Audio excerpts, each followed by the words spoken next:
Hello. Hello. Thank you for joining us for this Third Thursday conversation with Dr. Natalya Cherry. My name's Eileen Thielig, and I'm the Director of Lay and Continuing Education here at Brite Divinity School. And I am very pleased to welcome you today for this conversation. And as we get set, I know more people will be joining us, but this is a reminder that the session is being recorded. Except for we'll have some breakout sessions, and those are not part of the recording.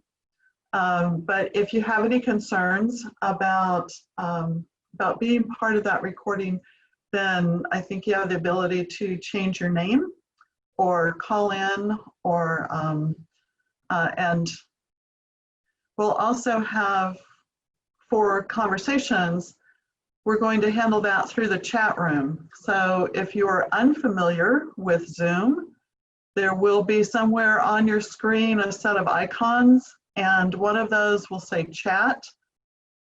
And you just click on that, and there'll be a box that opens up, and then you can reply. You can send messages to anybody, a specific person, or to everyone in the meeting.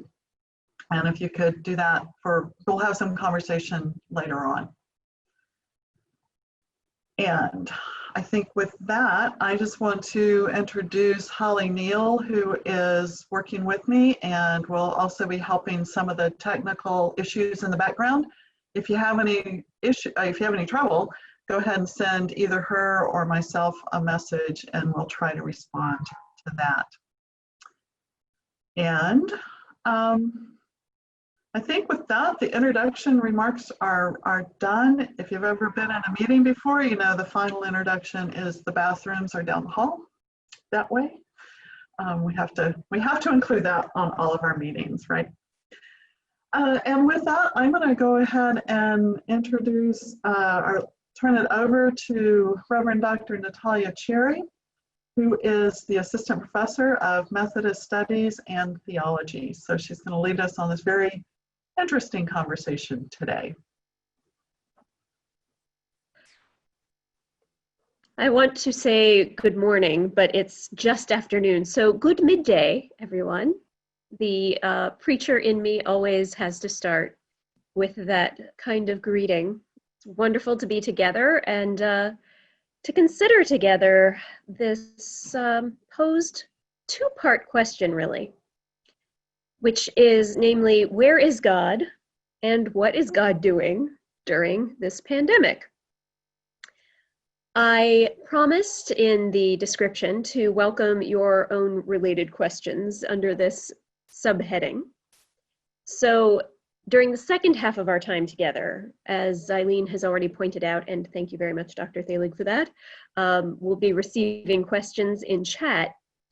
During this first half, a series of opening exercises, I'm hoping we can help ourselves step back and identify our baselines for the questions we bring under this heading of where is God and what is God doing during the pandemic. One thing we do at Brite for all incoming students is help them ponder and assess for themselves their embedded theologies as they turn toward the task of a deliberative theology. In other words, the ways in which their God words and God talk have just always been, and not necessarily taken the time to stop and think, why do I believe thus and so? Why do I act in the name of Christ thus and so? And so this is our opportunity to really ponder and establish our own baselines. And one wonderful thing about the tools of Zoom, particularly as we participate in what is known as reflective structured dialogue, a discussion pattern out of Boston where the organization Essential Partners created it, is that we can have polls, and we can have polls anonymously so that you can respond to these polls without any fear of anyone thinking less, more, or otherwise of you for the choice that you've made. And so our first step to prepare to go into our reflective structured dialogue, which I'll explain before we do so, is simply to have a 2-question poll. Now, as Dr. Thielig puts it up on screen, you'll see there are 2 questions, and they relate to our topic very simply. Since the pandemic began, will be your first question, I sense God's presence much more than before, somewhat more than before, somewhat less than before, much less than before. And similarly, since the pandemic began, it seems to me that God's activity in the world and in my life is much more apparent than before, somewhat more apparent than before, somewhat more difficult to detect than before, or much more difficult to detect than before. Just like a fun internet survey to establish your sense of God's presence and activity in your life and in the world since the pandemic began. Please take your time now to indicate your responses. And again, I remind you that your responses are anonymous. We'll only put them together in the aggregate and see results.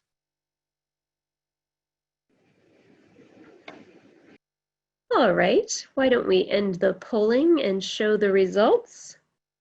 So it seems as though we have all of us experiencing slightly different degrees of God's presence in relation to how we sensed it before the pandemic, but certainly the single largest group is actually sensing God's presence somewhat more than before. Fascinating. Hopefully during our second half, we'll get to discuss some of the thoughts surrounding that. And then I see that since the pandemic began, it seems that God's activity in the world and in our lives is a little more difficult to detect than before. So it is very much possible that we think, yes, I know God is near, but I'm still wondering, what the heck is God doing? For certain, there are varying degrees of how your responses to these two questions may happen, may pan out in terms of seeing both God's presence and God's activity, or one and not the other, or neither very much. But the reason that I think it's important for us to establish a baseline understanding of God's presence and activity in the world as affecting how we experience crisis, and thus how we respond to these questions in the crisis time. This is how we feel now. This is what we sense now in the midst of the pandemic. If we look back, we get to think about what that baseline was in terms of with whose help we first established it. In other words, where were we in our sense of God's presence and activity in the world before the pandemic? That is what we're now going to be able to discuss with reflective structured dialogue. So taking a step out of what we just unburdened ourselves of in that poll, where we perceive God to be active to what degree and present to what degree now, taking a step back and looking back in time. The reflective structured dialogue process is a very simple one. It involves two factors that conversations do not ordinarily involve. One is a timekeeper, and the other is listening to understand instead of to respond or rebut what is being said by the speaker at any given moment. So in a moment, you will be sent to breakout rooms of, what did we decide? 4 people, I think, Eileen? Yeah, 3 to 4. Most of them 3 to 4 people. Okay, very good, thank you. 3 to 4 people. The first thing I ask is that you immediately identify the volunteer who likes to look at their watch or clock app on their phone or whatever it may be and be the official timekeeper. I'm going to, before you go to the breakout rooms, you will have the question first. You will have a minute or two to reflect on the question and how you would respond to it, how you will respond to it. If you're a note taker, feel free to jot down a note or two on how you're going to respond to it. And then once everyone's had a chance to jot, we will then go to your group, designate your timekeeper as soon as you enter the room, and each person in the group has an equal amount of time. The amount of time will change with each of the 3 questions. We're going to do this 3 times total that you have. And all you do is simply answer the question, and if you're not the person speaking at that moment, you listen to the answer that that person is giving without any kind of judgment, without any kind of, how would I answer this in your mind, because you've already jotted down or thought about how you'll answer it. And the effect is to really ponder and let yourself simply receive the response of another.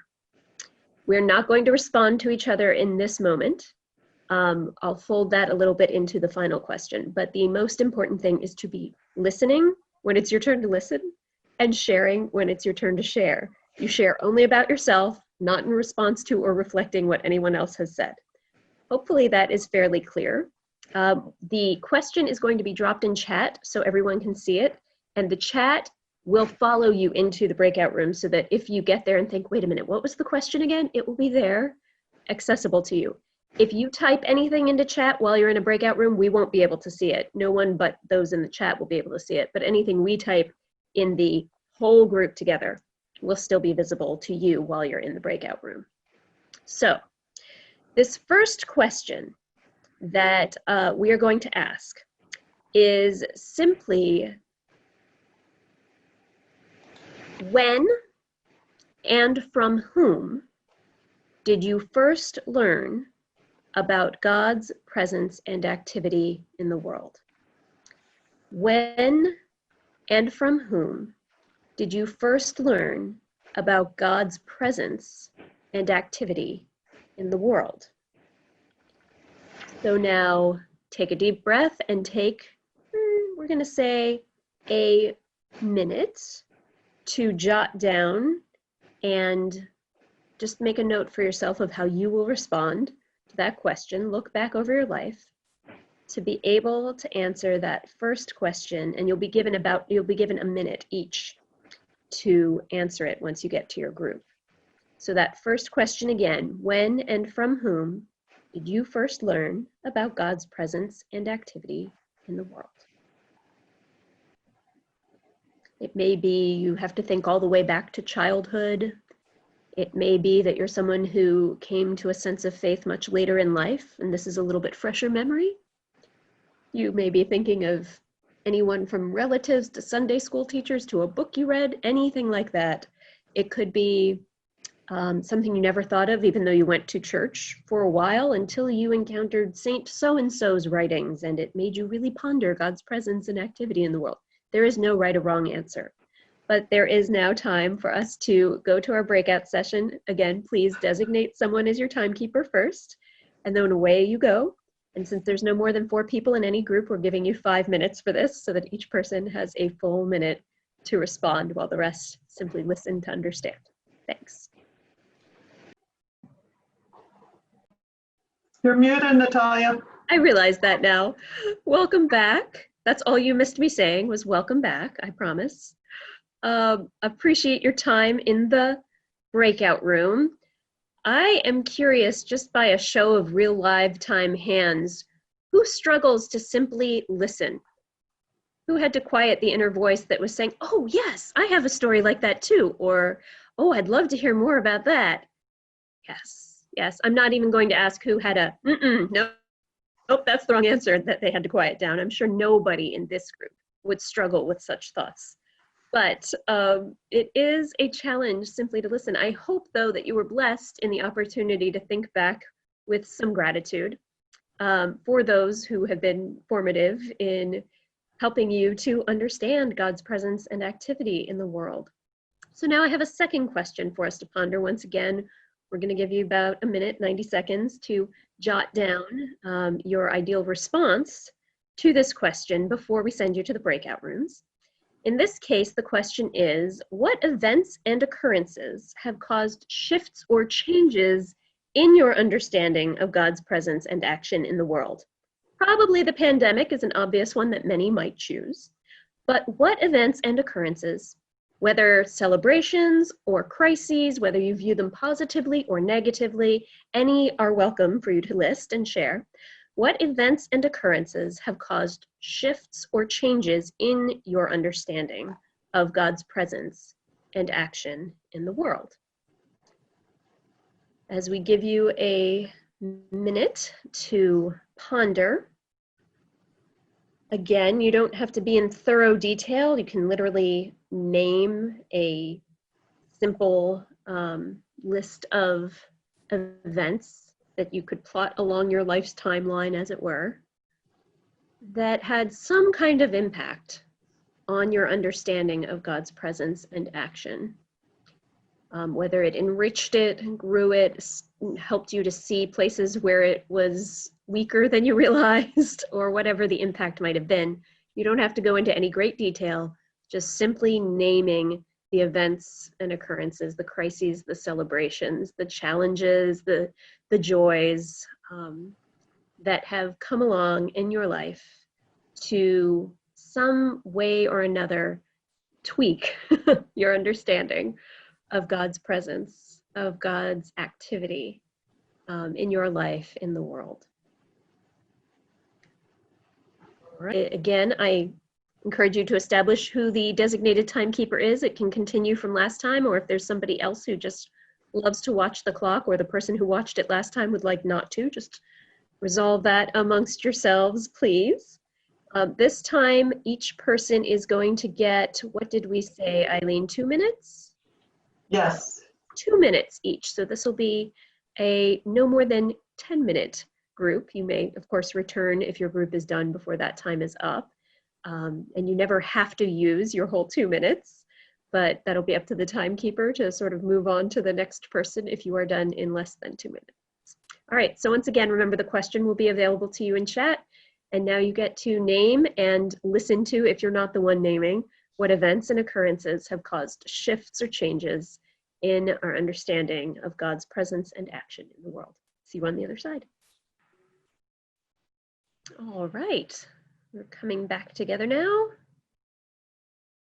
We have made it through 2/3 of our reflective structured dialogue, and I am grateful to those who have been willing to share and establish this baseline in order to go a little deeper in our second part here.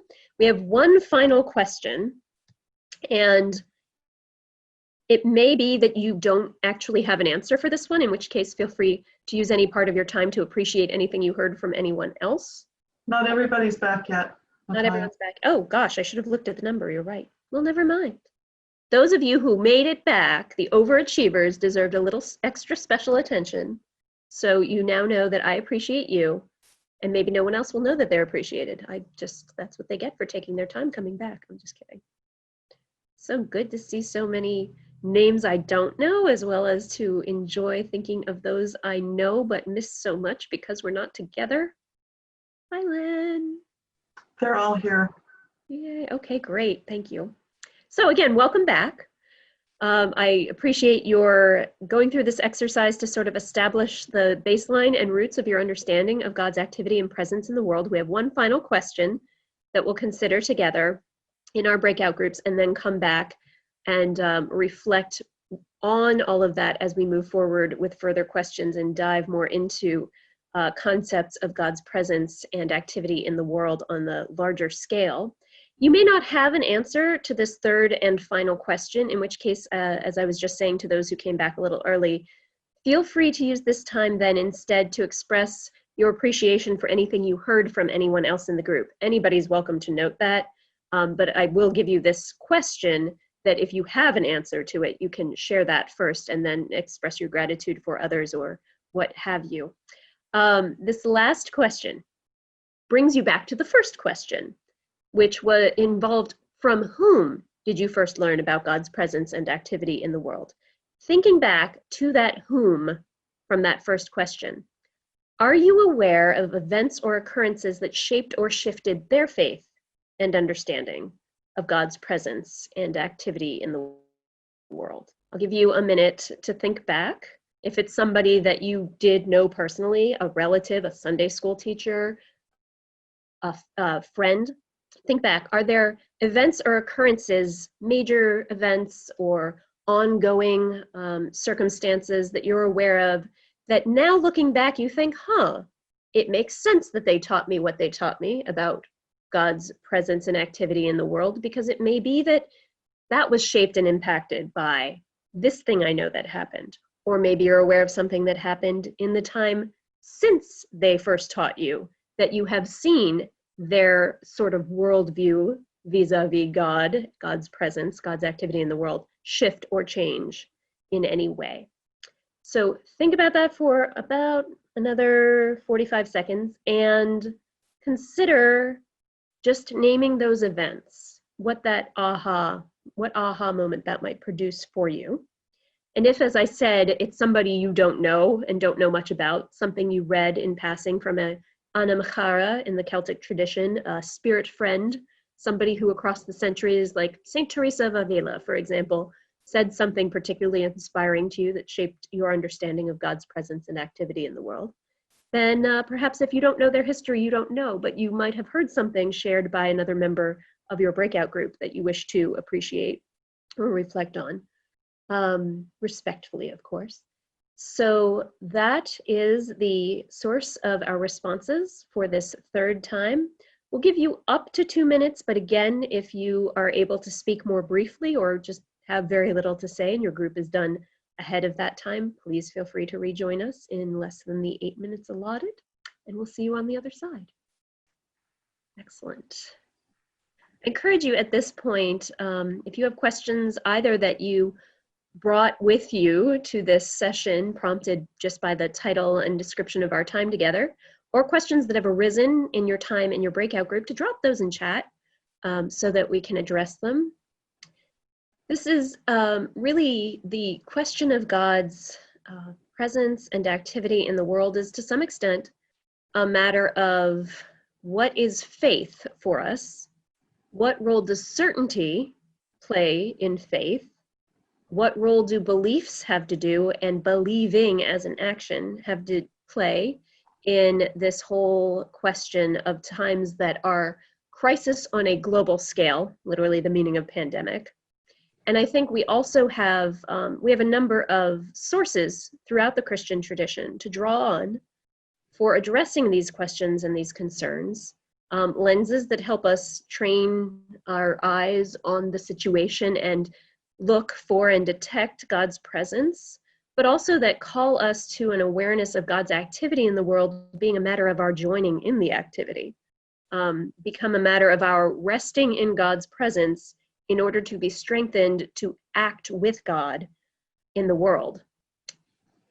That's a sort of 35,000-foot view of the matter, but it comes down to earth, so to speak, even on a global pandemic scale when we look at how many particular people, individuals, groups of people throughout human history have been those who don't have the indulgence of pondering and stepping back to think about where is God, but so much are those who are crying out to God, and in the words of Hagar in the Hebrew Bible, come to understand that God is one who sees, God is the one who hears, and that usually that seeing, hearing God in response calls for response from us.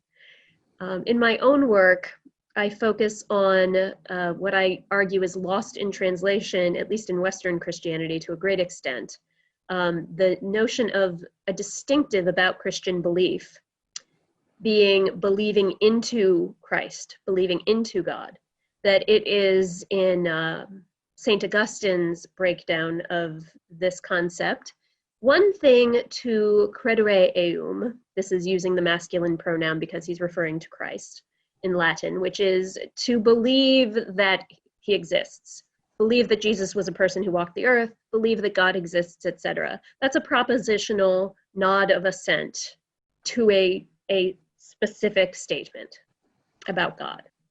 So too is credere ei, or credere deo, which is to believe God or to believe Christ, to believe that what Christ says is true, that Christ is the Son of God is true, to believe that God is one who makes promises, we see them fulfilled, therefore we believe God. Augustine says both of these are important aspects of believing. That in order to understand, whatever the question may be, in this case, where is God and what is God doing? We must believe, though, in a different way, a distinctively Christian way, and that is credere in eum or credere in deum, believing into Christ or into God. That is the literal translation, because ordinarily you wouldn't put that preposition and that particular direct object case of him, Christ, or God with a verb that isn't a verb of movement. It usually means into, like I walk into the building. Then it would be in edificium, for example. And that would make sense. But this is what we often think of as a cognitive verb, credere, believing. What on earth is going on with this grammatical construction? Augustine is asking. What does this mean? Why, in translating the Bible from the Greek manuscripts we have to Latin, have we done it this way? This is essentially the question he's asking when he's preaching, in particular in the early 5th century in the church at Hippo, but also in other passages and sermons that he delivers throughout the early 5th century. This is the mature Augustine, post-Confessions, in the middle of writing on Christian teaching and approaching the city of God, etc. And so he's really had time to reflect on this. He's saying, if you really want to understand what it means to do the work of God in this context, but really anything you want to understand, you have to believe, and this believing is different. We can believe in Peter. Yes, we've seen Peter walking the earth. We believe in Peter. We can believe Peter's testimony that Jesus is the Messiah, for example, but we don't believe into Peter. This is a particular form of believing that is only for God, that is only for Christ, only for the Holy Spirit. And what Augustine suggests in something I call the credendo crescendo is he says, what is this believing into God? What is this believing into Christ? It is by believing to love, by believing to cherish or esteem him highly, by believing to go into him and be incorporated in his members. It's very easy for us to write that off as a sort of idea about, oh yeah, okay, belong to the church. Yes, but there's also a strong implication elsewhere about the way that Christ also comes into the believer and the way in which Christ moves toward, in particular, the poor, etc., that suggests, and this is where I run with this particular notion, it suggests that in this going into, we are incorporated in such a way that like a tree, a new tree breed is grafted together from previous breeds, in the way that the pieces and components of a model are glued together in a way that really can't be removed. Because Augustine refers elsewhere to the Holy Spirit as glue for this purpose, that we who enter into baptismal waters because we are believing into Christ are so glued to Christ's limbs, Christ's hands, Christ's feet, that in the words of St. Teresa, whom I mentioned earlier, who said, Christ has no hands but our hands, no feet but our feet, in a sense, we are automatically moving in the direction that the limbs of Christ have always moved, which is always going to be to the one most marginalized, to those we think of as other and come to see are those who can be equally glued to God with us. And so it becomes a question not of where is God, because we are glued to God. And it doesn't have to be a question anymore of what is God doing, because God is doing what God has always done, which is look for, listen to, notice those who are most in harm's way, who are most in need of healing. And sometimes that is us and requires us to allow God to nurture and tend our souls. And oftentimes that is someone else with whom we are called to be in relationship as we are with God in Christ, glued so tightly together, in a way that in this day and age and with this particular pandemic really stretches our abilities, but because of technology overcomes things that might have been perceived impossible in terms of the distance between those glued to Christ and the ones toward whom Christ moves. I'm sure many of you have experienced that. If you were to stop and think, what are the things I miss from before? What are the things that make it difficult for me to detect Christ's presence, and step out and away instead to look for what are the ways in which Christ is moving toward presence with others, that I am moving in that direction as well because of my being glued and grafted into Christ. I'm seeing some things in chat here. The idea, yes, this has definitely got some philosophy of religion to it. Sounds to me about a deeply vulnerable, experiential, transformative presencing. Yes. One of the phrases I use in describing what is happening in the believer when believing into is occurring is bold surrender. Surrender is not something we think of as bold or strong, but it is. It is that paradoxical, fully releasing ourselves, our fears, our anxieties, everything to God, and daring to be glued in such a way that we will now be going in the direction that Christ goes, which means that we are willing to suffer more with the suffering. Excellent examples are throughout the civil rights movement, but also happening out in our streets today, happening at the border, happening all over the place in terms of opportunities to suffer with. Those who are providing care and counseling virtually are doing a lot of bold surrendering. Those of us who are using Zoom in ways that we never have before and that might make us severely uncomfortable but allow us to have some kind of presence with others. I think of my spouse, who is a counseling intern, for example, and creating a sense of presence where it's not a physical presence, but seeks to be that powerful, often requires some of us, I think of a speech therapist friend of mine, who have really to go out of our comfort zone to figure out how we are going to be present with others, but through faith and trusting that just as Christ is present across various time, as well as geographical, we might say,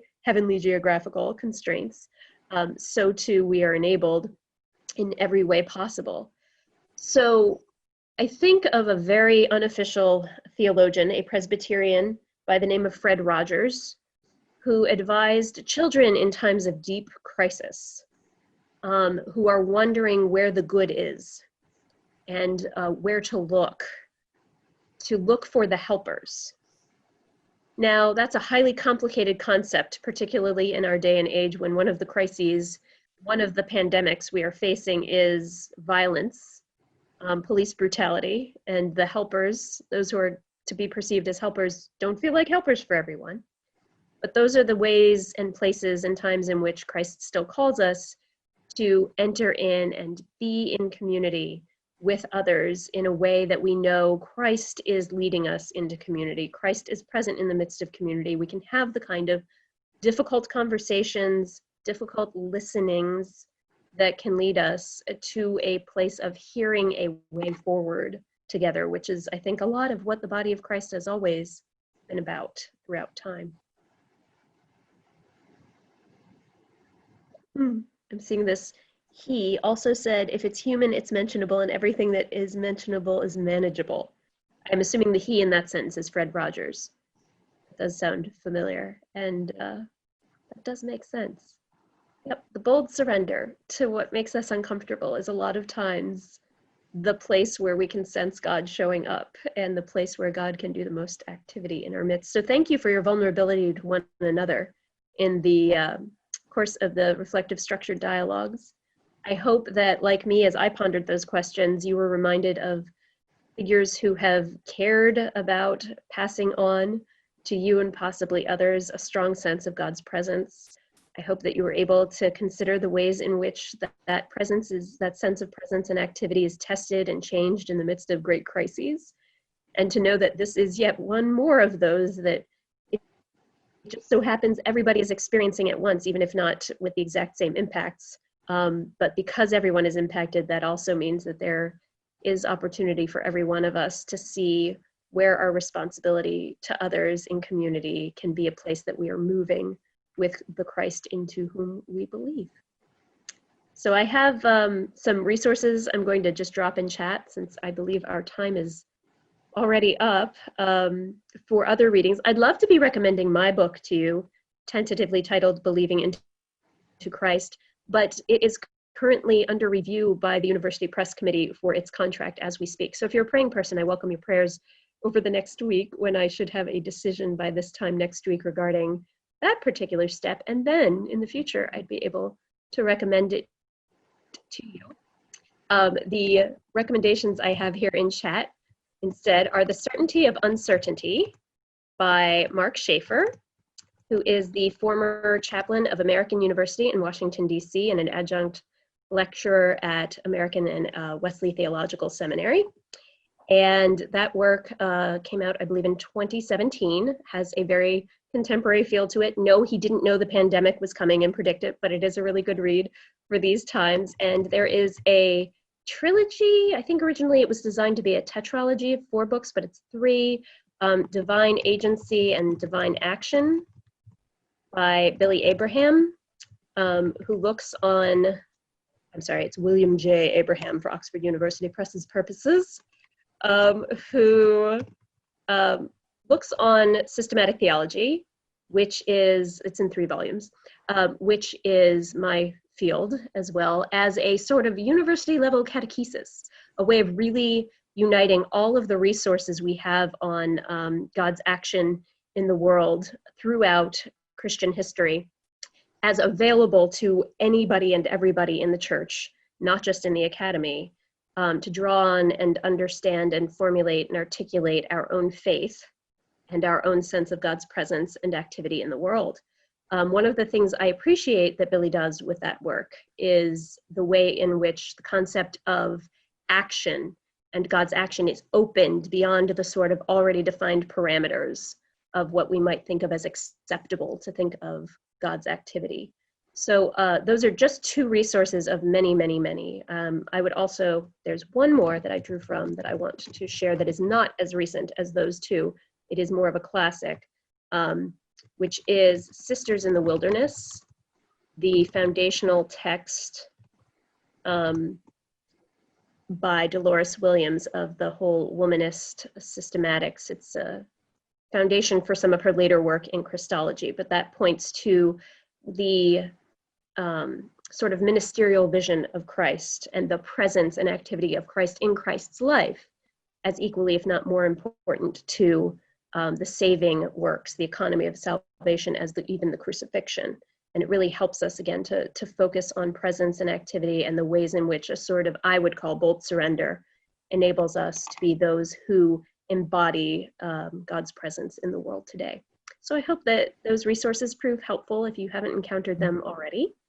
And especially the certainty of uncertainty sort of unlocks us from that sense of having to be certain about all of the propositions in order to have faith and be a religious person, but rather to say it's more about dwelling in and exploring and plunging into the divine mystery, and therefore not being freaked out by uncertainty or doubt, but recognizing it as opportunity to go even deeper in relationship with God and others. Thanks again for your time. Thanks for the extra few minutes. Thank you so much. Thank you, Natalya. Absolutely. We really appreciate your time. We appreciate you guys who are here and participated. And I don't have the information for next month, but that will be coming out, I hope soon. And thank you for joining us.